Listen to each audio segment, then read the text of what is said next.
High school students disqualified from debate after quoting influential conservatives.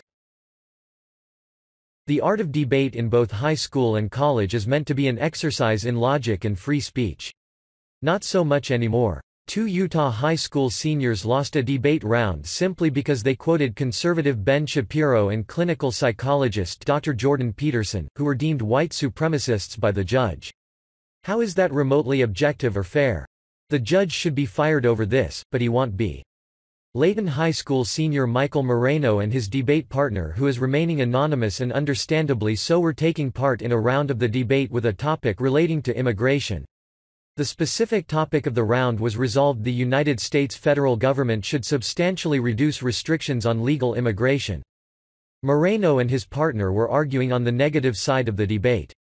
They were against the other team's plan to reduce restrictions on legal immigration. This evidently triggered the judge. Normally, the opposing team would argue in the affirmative, supporting the topic. That's not what happened here. The other team instead read a slam poem about how terms like legal and illegal are dehumanizing. That should have immediately disqualified them. It did not. The students quoted from numerous professors critical of assimilation and the notion that immigrants must act American to live the good life. Promises of citizenship and the good life force non-normative subjects into a slow death, working towards the unbelievable goal of the American dream, the students regurgitated. Moreno and his partner argued correctly that the other team did not actually articulate a position. They did not propose a workable solution, and therefore Moreno and his partner had nothing to debate against. That is obviously unfair. From the Daily Wire. We argue that this is bad for debate as it's unfair to us, that we came here as the negative to argue against substantially reducing restrictions on legal immigration, not their slam poem, Moreno said. The other team, during the cross-examination section of the debate, said Moreno and his partner could not talk about fairness because they were white males.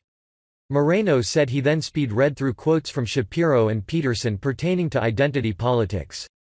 He specifically cited comments Shapiro made at the University of Connecticut on January 24, 2018, where he said evil things are still evil even if I'm a white well-off religious man, and good things are still good even if I'm a white well-off religious man. My identity has nothing to do with what is right or wrong. Moreno also quoted Peterson saying, "It goes along with this idea of class guilt, because your group membership is the most important thing. If your group at some point in the past did something reprehensible, which of course every group has done, then you're de facto responsible for that."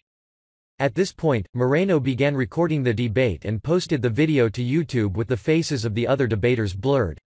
The judge ended the round after Moreno's quotes from Shapiro and Peterson, as the other team continued to affirm that they had no standing as white males.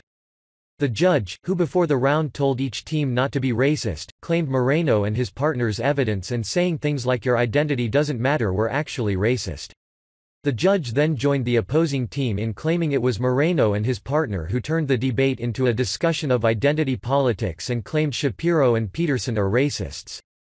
After another 10 minutes of this kind of back and forth, the judge said Moreno and his partner lost the round.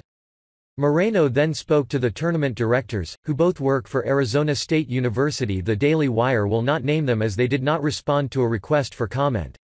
These two affirmed that the team has a legitimate gripe over their treatment, but that Moreno and his partner were there to debate for that particular judge, and their arguments failed to persuade him, whether he was impartial or not. I think you are totally right that the judge overstepped a little bit by stopping the debate and deciding, but I also think it's incredibly obvious that, regardless of how many ways you try to couch this argument in front of that judge, the bar for the other team to respond to it was going to be so low that the argumentative content that you chose, the strategy that you chose, for that judge and for his stated philosophy, was a poor choice on your part, one of the directors tells Moreno in the video. Neither of the directors responded to a Daily Wire inquiry about what is going on in the debate community that allows one side to just yell racism and end the debate. This is what our high school, universities, and colleges have turned into. Marxist conclaves that won't even allow free speech in debate form. Makes you wonder what the point is of sending your children to high school and in turn colleges in the first place. I'm glad I homeschooled my children. This makes the perfect argument for homeschooling and scrapping public education altogether.